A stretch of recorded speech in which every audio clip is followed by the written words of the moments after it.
News at 5. Good evening, I'm Kim Fisher. And I'm Don Hudson. Right now on ABC4 News at 5. We have new information about a Hopper teen shot and killed during a Memorial Day camping trip. Now, it appears the shooting was an accident, but the charges against the shooter are quite serious. New at 5, ABC4's Noah Bond, live in our newsroom. And Noah, exactly what led up to this teen's death? Don, it was a conversation about trust. Now, these two brothers were talking about the subject when the older brother picked up a gun and swung it at his brother's head. A .45 caliber 911 style handgun fired once. The bullet struck Cameron Charlton in the left temple. He died almost instantly. The shooter talked with police afterward. Eric Charlton said that he started screaming for someone to call 911 and to help him save his brother. Eric said that he lay him on the ground and started to render aid. Paramedics pronounced Cameron dead near the campfire. Earlier in the evening, Eric was talking with his younger brother Cameron and his 16-year-old friend. The three were sitting around the fire and had been drinking beer, and that Eric had also been drinking Captain Morgan rum. The Juab County Sheriff says Eric was heavily intoxicated. It was in this setting that he took the conversation about trust to the next level. The brothers were talking about trust when Eric picked up the gun and swung it towards Cameron, and it went off. Eric thought the gun was empty. He said he was surprised by the weapon discharging and doesn't know when he put a round in the chamber. Tonight, Cameron's family is planning his funeral as his brother Eric sits in the Juab County Jail, where he appears to be very distraught about the incident. The Charlton family is asking for privacy during this very difficult time. Reporting live from the newsroom, Noah Bond, ABC4 News. Now to Provo, where more than 100 stolen items have been recovered. Now, police believe they're from a string of vehicle and storage shed burglaries. 7 people have now been arrested. ABC4's Marcos Ortiz shows us what police have found. Acting on a tip, a Provo police officer uncovered this. Hundreds of stolen items taken by thieves. Now, Provo police want you to take a close look to see if you're missing something. You know, a bunch of stuff getting stolen. It's not just been me, it's the condos back here. Tiffany Buchanan says someone stole 3 of her children's bikes. She always suspected her neighbors 2 houses down, but could never prove it. It's been hard to catch them, I would suppose, because the police have tried coming in and out and asked the neighbors to say, if you see anybody there, you know, call us and let us know. But Friday, police came to this storage shed in Provo on a report of a burglary. And once the officer investigated, he learned there was a much bigger problem. Several of the storage units had been burglarized. The storage sheds are divided by sheetrock. So they would then tunnel through the sheetrock into the adjacent storage shed, take any property of value from that storage shed, and then move on to the adjacent storage shed from there. A routine traffic stop led to the arrest of these 5 suspects. Police say inside their vehicle were items allegedly tied to the storage shed burglary. The vacant home was being used by several individuals who were basically squatting in the home. It was sort of a flop house where they would stay and they'd collect their items from their vehicle burglaries or storage shed burglaries, and they'd store those items in the garage. Among the items seized, bicycles. The suspects lived 2 houses down from the Buchanans. Tiffany Buchanan isn't sure those bikes are her kids, but she plans on paying police a visit. Are you glad these guys are out of your neighborhood? Yeah, I don't think they're going to be gone forever, but I know they're at least gone for now. Now, you can come down to the Provo Police Department to claim ownership of any of your property, but you need some kind of a receipt. Might be a good reminder to always jot down a serial number. In Provo, Marcos Ortiz, ABC4 News. Also new at 5, police are trying to determine who stole this GMC Yukon last night, then drove it to a remote part of Salt Lake City and torched it. Smoke from the SUV could be seen from miles away. When officers arrived, they found a gas can and a lighter sitting in the area. One home next to the vehicle was evacuated just as a precaution while crews put out the fire. Also in Salt Lake City, state officials are waiting on the federal government today. Now, earlier this year, Utah applied for a waiver from the No Child Left Behind law. Today, the Education Secretary approved waivers for 8 states, but Utah was not one of them. The Obama administration is granting waivers to states that plan to improve the way they evaluate students. 19 of the 26 states that have applied have received their waivers. And it was a busy holiday weekend for the Utah Highway Patrol. The numbers were released this afternoon, and troopers pulled over more than 5,000 vehicles and handed out more than 2,200 speeding tickets. They also arrested 85 people for driving under the influence. But there is one number they were most excited about: 0. That's right, there were no fatalities on the roads this weekend. Good news there. Yeah. Now to yet another case of someone trying to beat the train. This morning, the tracks train smashed into a car after police say the driver of the car ran a red light. It happened about 800 south, 200 west. The driver of the car was injured, was actually taken to the hospital as precaution. The wreck didn't do any major damage, and police are going to probably cite the driver for running the light. Reports of gunshots made for some tense moments in a Salt Lake neighborhood today. One school, Roland Hall, was even put on lockdown because of that call. Well, after police did some digging, they learned it was all part of a history lesson at the school. One of Roland's teachers did a Normandy reenactment, and some blanks were fired off from a World War II rifle. And once again, our apologies to our wonderful neighbors, and next time we'll be a bit more vigilant about letting folks know what we're doing. Yeah, give 911 a call first before you do it. Okay, the students in Baxter's class say they learned quite a bit today, and they enjoyed the reenactment more than just sitting in class. Now to a shocking scene in the sky and on the ground. Parts of a jet with hundreds of passengers on board fell from the sky and onto cars. The plane was forced to make an emergency landing after losing an engine just after taking off. ABC's Jim Avila has the latest from Washington. Listen as the pilot of the Air Canada 777 declares an emergency landing. We just want to confirm we have the trucks ready at the end of the runway. A full response, they'll be there for you. The jumbo jet, carrying 318 passengers from Toronto to Tokyo, has lost half of its takeoff power. One of its 2 engines blowing at a critical time, liftoff. We had, I guess, people calling in saying that they saw smoke and flames coming from the plane. And as the pilot turns back to the airport, thousands of feet below, parts of the plane's engine begin to rain down in a Toronto suburb. Hot metal falling to earth, shattering glass and frightening drivers. And I found this little black rock on my windshield. Picked it up, is really hot, so I put it back down. The superheated shards still warm when reporters arrive. It smells like gasoline, and it's quite heavy, and it's warm. It's rare, but not unheard of.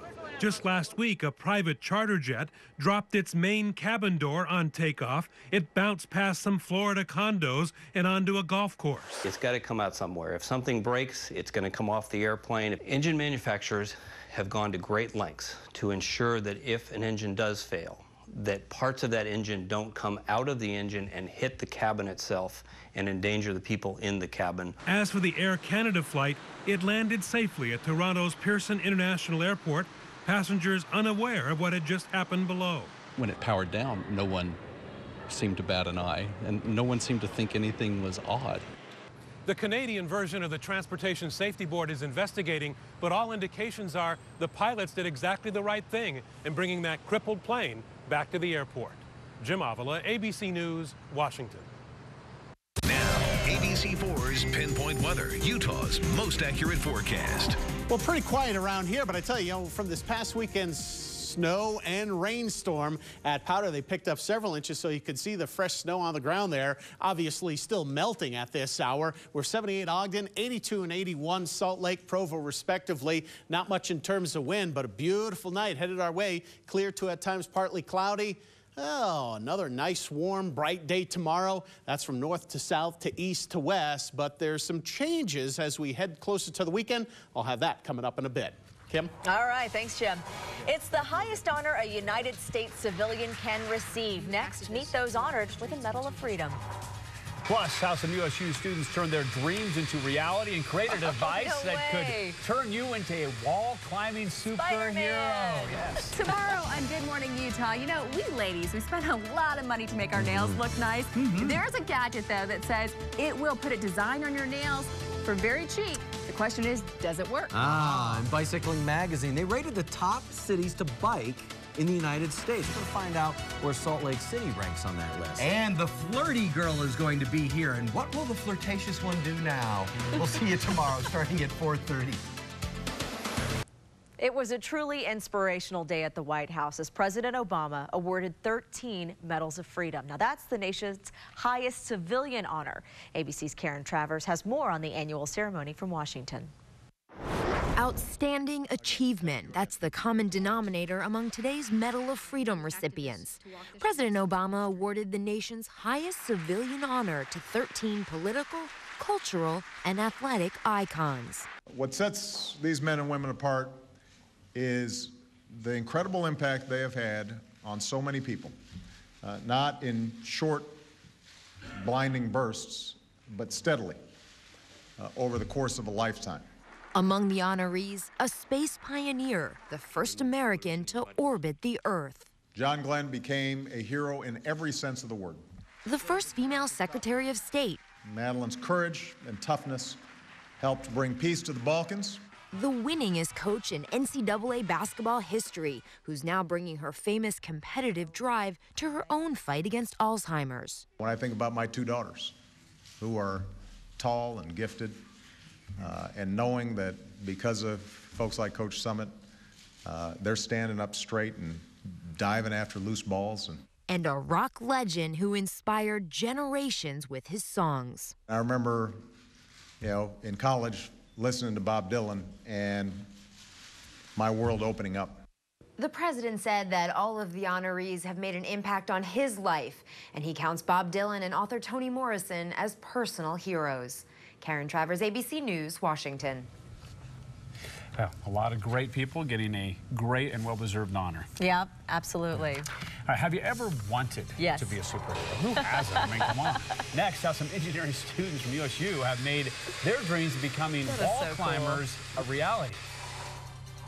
That's nothing. So Transit of Venus, the ABC new weather app, and a whole lot more awaits you in a few more minutes.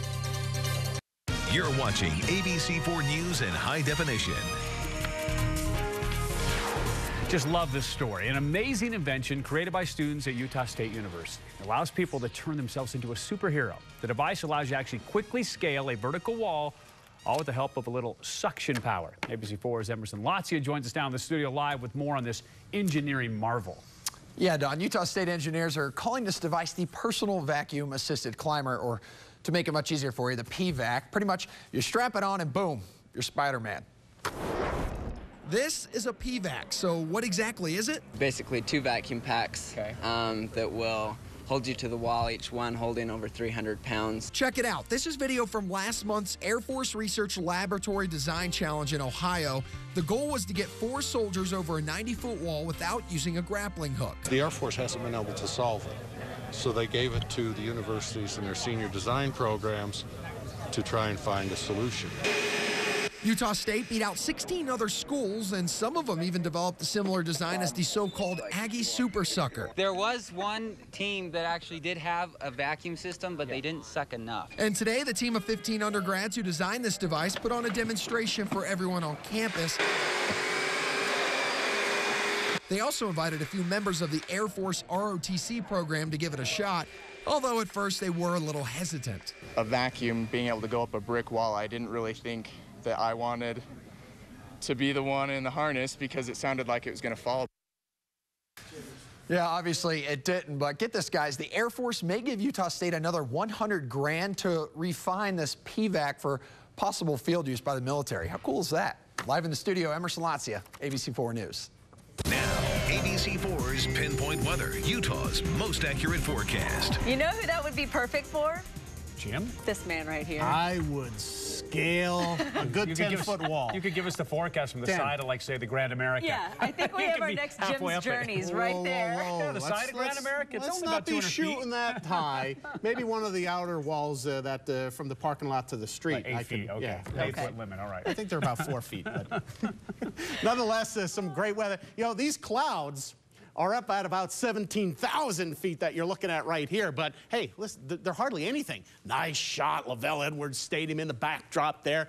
Beautiful weather right up and down the Wasatch Front. Winds out of the north at 13. We're 82 degrees. That's your daytime high. Salt Lake, 76 Logan, 81 Wendover. Yeah, look at that. 79 Cedar City and 90 degrees in St. George. But listen up, kids. If you want to be a weather guy, weather lady, doesn't matter. All you have to do is go to abc4.com/pinpoint, download our new weather app.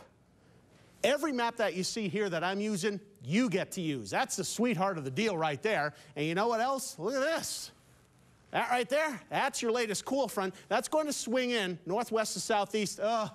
there's hardly anything in terms of wet weather associated with it. Just a couple light rain showers that are out over the northwestern deserts. That's all she wrote right there. In general, we'll probably shave a couple degrees off the temperature tomorrow compared to today.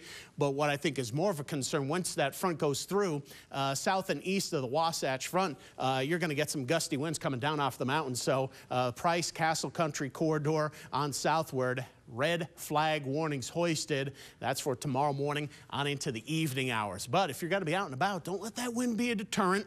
Your bike cast looking good. Lots of warmth. Emigration Canyon in the 70s along with Bonneville Shoreline. Ooh, Canyonland's burning up almost to 90 degrees. Park City area, lots of sun. Temps in at 67. You don't want a bike? Maybe you want to head down for a little RSL action this evening?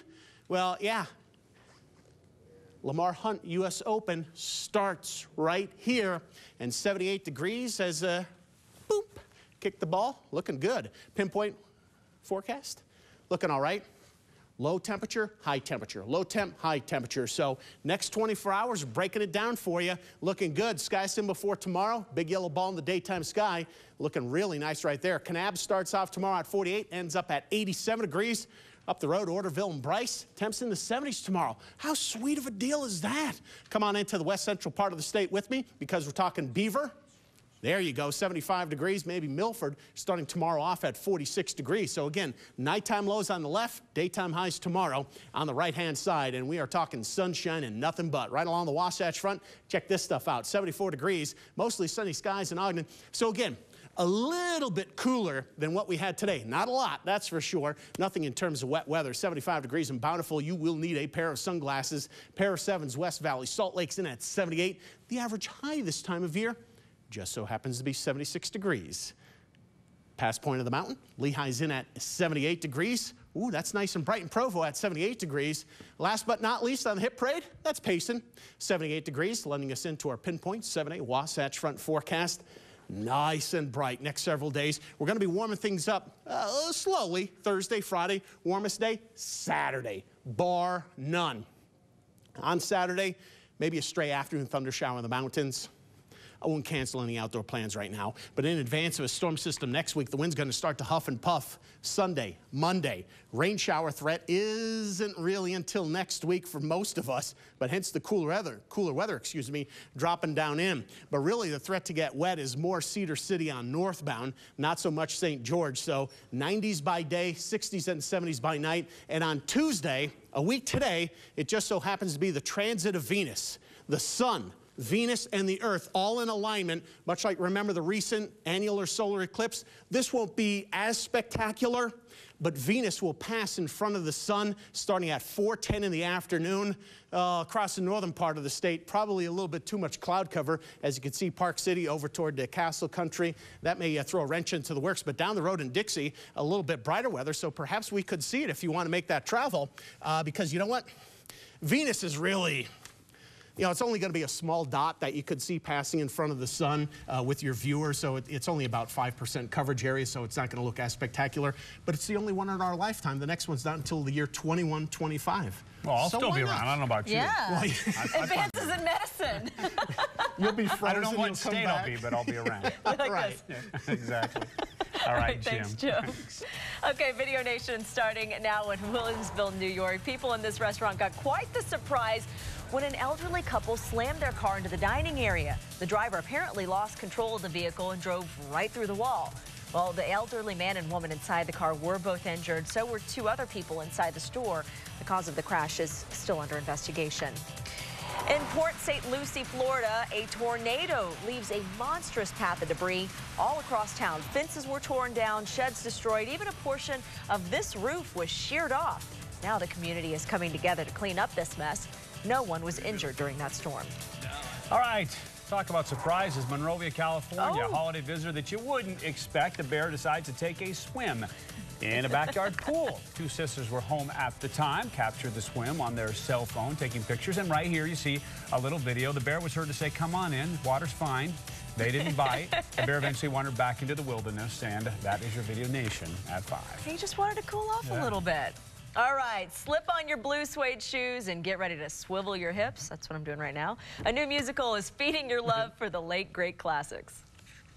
Well, it's 1 for the money, 2 for the show, 3 to get ready. Now go, time go. Now that's the cast of $1 Million Quartet. They've performed a live preview of their show at the Gateway today. The musical features hits by Johnny Cash, Elvis, as you just heard, Jerry Lee Lewis, and Carl Perkins. The show is very electrifying and is exciting and live in that sense that we are playing all the music, and it's just something to be a part of as opposed to sit and watch. It's something to come interact with. Did you see he even had the hair? Yeah. All right, the quartet will debut tonight, then run every night through June 3rd. For more information, just visit our website, abc4.com, and click on the orange box. Got to be a lot of fun to play those hits. That is just great, fun music. You'll be there for sure. And when Jim comes back, he'll sing the forecast. Well, the gauntlet was laid down by our own Mr. Hudson, so... Sing it. Sing it, weatherman. Summertime, summertime, sunshine. Instantly. Yeah, that's what we get tomorrow. Hey, if that's bad enough, you could go to abc4.com/pinpoint and download our latest app. Yeah, it won't sing to you, so What? that's good. Yeah, exactly, What? your ear. We're out of time. World News is next. Kylie and Brent will be back at 6 with no singing.